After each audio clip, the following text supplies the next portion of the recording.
Yo, what up, y'all? It's your boy RTR Mooly Main, and we back with a good one today. Man, was this a great game for especially for a Friday night. Great way to kick off this weekend. I'm going over this Louisville upset over number two Miami, and wow, I'm just impressed. I know people are gonna. There's a lot of reactions coming around. I'm gonna get into and tell you what my thoughts are on this game, on both of these teams. Give some more in depth, just general details also on how this game is played out. And yeah, let's get into it. So I'll start off the video by saying that there was a stat that ESPN Analytics came posted where they said Louisville had a 55% pressure rate, which led the FBS, whereas Carson Beck, when pressured, he had under 10 QBR. And this is what set the tone for the whole game.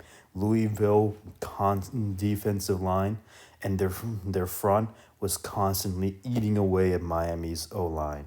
They won the battle there from the line of scrimmage. And a lot of people are going to point out the Carson Beck interception, saying that he threw the game away. And whilst those interceptions weren't good, Miami could not get the ball running.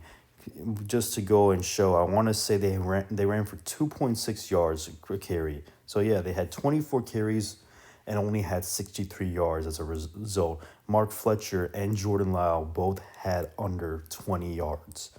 This was as much of a bad performance in terms of Carson Beck had. Couldn't get anything on the ground, so they had to rely heavy on the pass game. So that is one thing. The second thing is just the way that Louisville schemed this game and like the play calling was magnificent. Jeff Brom is continuing to show why he's one of the best coaches in college football. He has consistently led good programs. Last year had a good Louisville program.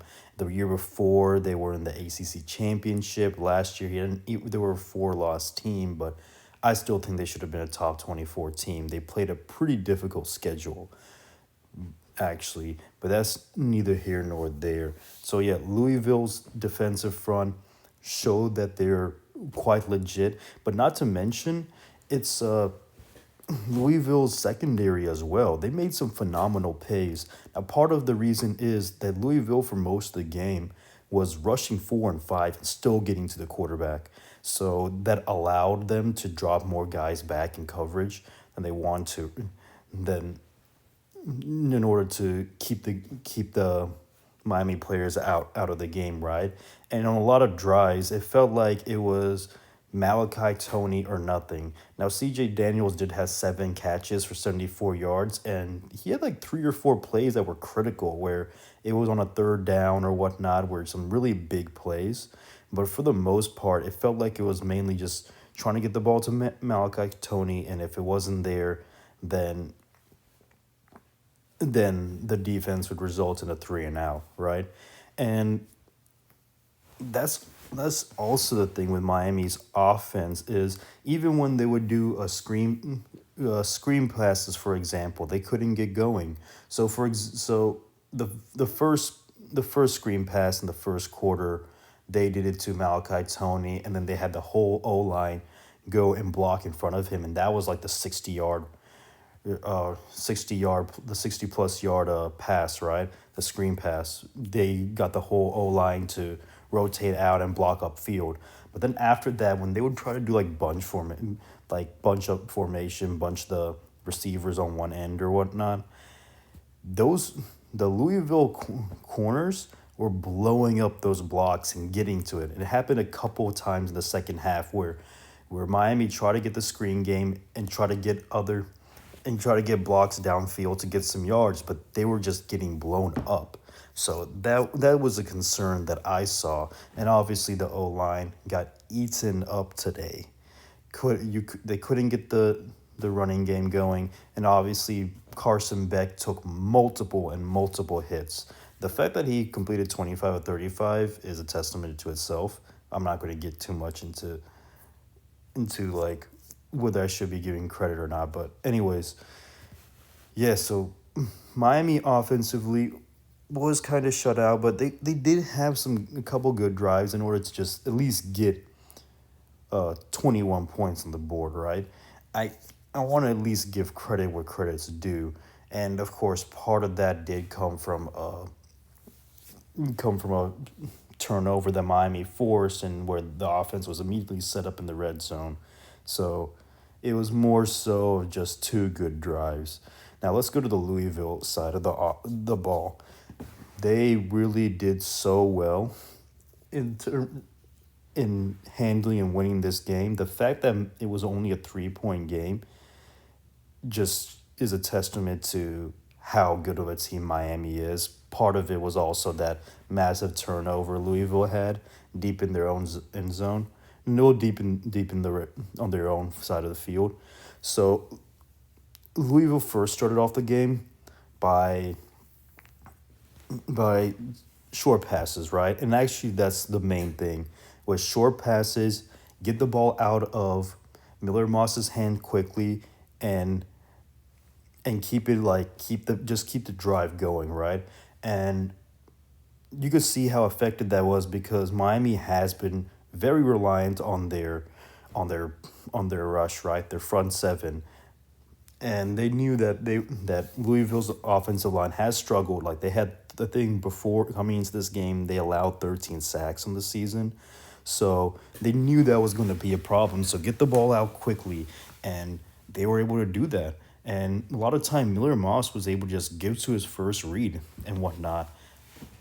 So there were quite a few times where they would run or where the receivers they would just run and then like just 5 yards up the field they would probably just stop, or they would run and do a comeback route, or where Miller Moss hit a lot of times was very short crossing routes, like I want to say 3 5 yards away from the line of scrimmage, and then have the receivers try to go and make something with the play, including that one crossing route where was it Chris Bell who scored the touchdown on there, where all of Miami's DBs were pretty far back, and then the safety did a terrible job trying to track that down. Like he just literally sat there, watched, and then still missed the tackle. But I digress. Miami, Miami's DBs really struggled in terms of tackling as well, and we saw that especially in the first half, where once Louisville got out into the second level, they had trouble taking it down. There was on the first drive like a 30-yard run where there were just two missed tackles by the DBs, and then also also in terms of just when I mentioned earlier about Louisville's DBs blowing up blocks, Miami's DBs couldn't blow up blocks to the same level, getting cut on blocks. Uh, I think in coverage they were fine or whatnot. They were I mean, Miller Moss was still able to complete or whatnot. It was more so just the way it was schemed up by Jeff Brom, I believe. I'll have to go and rewatch this, but for the most part, they played what they needed to do in coverage, except for now they did let Chris Bell go off, and that's also one thing is I think that was a bit of a surprise to Miami, and going forward, I don't think Louisville is going to go undefeated. There's probably going to be a team out there that's going to scheme, put more pressure on Chris Bell, and make Miller Moss have to read through his progressions, right? Which is going to be difficult, especially with the poor blocking that Louisville has. So, yeah, Louisville knew what kind of team they had and knew what Miami was really built on. Yes, Miami's still a top five defense, but it's really built off their pass rush, their front seven, right? So they knew if they could just get the ball out quick and put the game more on Miami's DBs, then they would have a shot. And Miami still played what they needed to play, but it wasn't that great. It wasn't that great all throughout. And then I'll say this. So Miami's front seven on the other hand actually did a pretty good job in the first half, but in the second half there were enough plays where even though they were still getting to the quarterback, there were still plenty of plays where Louisville's O line would pick up the blocks well and create big holes. So Isaac Brown, you can see over here, 15 carries for 113 yards. You, Louisville, when they wanted to run the ball, was able to run effectively and create those holes. And people giving Carson Beck a lot of flack. I'm surprised Ruben Bain didn't get a lot of flack because he had, what, one tackle today? No sacks, no tackles for loss. Now, the stats don't obviously tell the whole story. He did get a few pressures, but there were plenty of plays where he was kind of taken out of it. Whereas Keontae Scott, that was the guy with a monstrous night, 3 tackles for loss, 1 sack. You could see his impact there, but there were definitely a few plays where Ruben Bain just got completely stuck on the block. Where like there was one play in particular where Louisville they caught the punt deep in on their side of the field, like they were starting from like the 6 yard line, and then it was on a one on one. The Louisville tackle guard, whatever, was able to just hold Ruben Bain just straight up. And obviously, you're not going to win every single play, but given how dominant he has been this season, I thought he would have been a little more. Now, he probably drew some more defensive attention, which is why, like Keontae Scott, for example, was able to get more, was able to shine more. But regardless, I still think he was like it's not a typical Ruben Bain game, but the fact that he is Ruben Bain in itself, he still put that kind of pressures from what I've seen. So there is that, and yeah, Miami. As bad as this may look, I wouldn't say that that they're frauds or whatnot. This is still one of the best teams in the country. I think Louisville just had a great game plan and executed it. Kept it very simple for Miller Moss and whatnot. And yeah, the only thing I would be afraid of is maybe some of the in the running game, yeah, but on all their other games they've been able to run it consistently. I think this is a one-off, and also Carson Beck's interceptions. Now you can maybe argue a couple of them, but I want to say this, at least for the first interception, I think it was a linebacker, number 9, where they were running, where Miami was basically running 3 receivers deep, and he kind of like floated to like the receiver on the left side of the field, but then he saw, and then as soon as Carson Beck saw that, he looked to the receiver running down the middle of the field, and then he immediately ran over. And by the time Carson Beck was like in his throwing motions, you could see the guy had already left and was darting to the middle of the field. You could already see that, but Carson Beck just tried to quick trigger it, and he threw that interception. And I want to say it was like, what, in a 3 pace span, Carson Beck threw 2 interceptions. That's what I didn't understand about the Miami game calling, because on their first scoring drive, they threw 2 big passes and then got a rushing touchdown, right?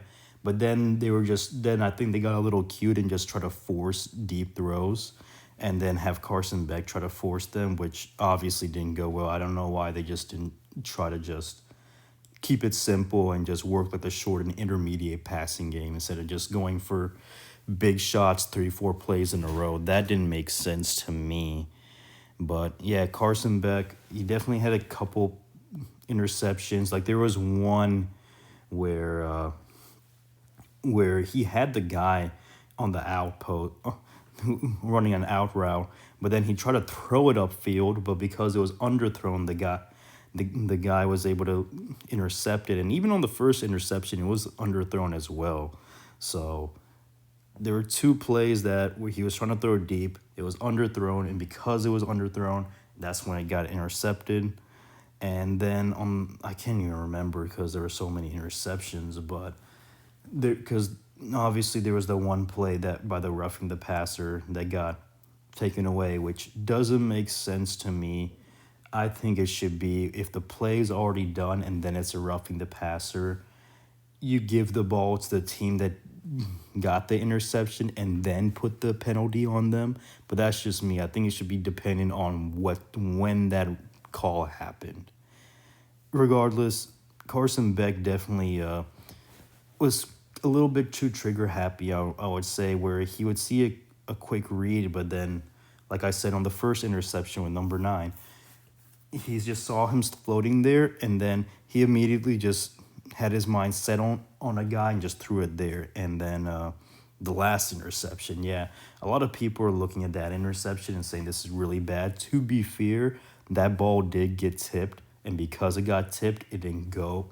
It floated a little longer, and the one where like the Louisville guy to seal the game made like incredible grab, but it was also one of those things where because I believe the safety came up on that route. Yeah, I feel like he was still gonna pick it off anyways, and that's the thing. I'm now starting to get worried about Carson Beck because if he's if his decision making is that bad where he's just gonna just throw the ball wherever he can first, if he's got nowhere to throw it, then that makes me concerned. Of course, he did take a lot of hits as well, and in some of those plays, like one of them was a 4th and 4, right? I don't. It's like you might as well just give your players a shot because if not, then you're gonna get the turnover anyways. So I get it from that form, but yeah, this game is very interesting. I still think Miami's one of the best teams, but we probably should have pumped the gas on their offense. Still think they have a great defense, but their offense, we should pump the gas on their offense and see how it plays out. Yeah, but let me know what you guys think about this. Shout out Louisville. I think you guys are a good team, and yeah, let me know what you think. Thank you.